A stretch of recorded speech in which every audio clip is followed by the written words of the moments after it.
Even before the sun and stars caught fire, even before the earth and sky were made, you had a purpose and a plan for my life.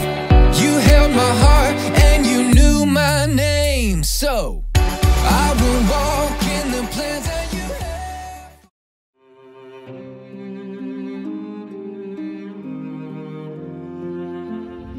Jesus' disciples went into the city to prepare the Passover meal. When the meal was ready, Jesus and his disciples reclined at the table. Jesus knew his time on earth was almost over, and he would soon return to the Father in heaven. Jesus got up from the table, laid aside his outer robe, and wrapped a towel around his waist. Then he poured water into a basin and began washing his disciples' feet. In Bible times, a servant would wash someone's feet when he entered a house. Jesus, the King of Kings, was doing what a servant would do. Peter did not want Jesus to wash his feet. "He will never wash my feet, ever," Peter said. Jesus replied, "If I don't wash you, you have no part with me." Peter said, "Lord, not only my feet, but also my hands and my head." Jesus told Peter, "The one who is bathed only needs to wash his feet because he is already clean." Jesus wasn't talking about physical cleanliness.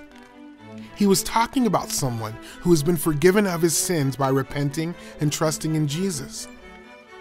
A Christian should repent when he sins, but he only needs to receive salvation once. When Jesus had washed his disciples' feet and put on his robe, he reclined at the table and said, "Do you understand what I have done? You call me teacher and Lord. I have given you an example to follow. You should wash one another's feet."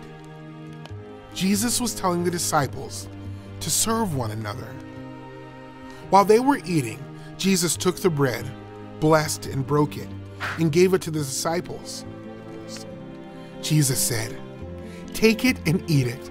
This is my body." Then he took a cup and gave thanks. He gave it to his disciples and said, "All of you drink from it. This is my blood of the covenant, which is shed for many for the forgiveness of sins."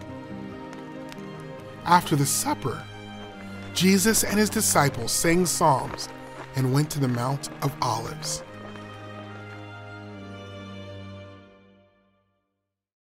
At the Passover, Jesus shared his last meal with the disciples before his death and resurrection. Jesus said that his death would establish a new covenant. God's people had broken the old covenant, and God promised to make a new covenant to forgive sins. God forgives the sins of those who trust in his Son, Jesus.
wish I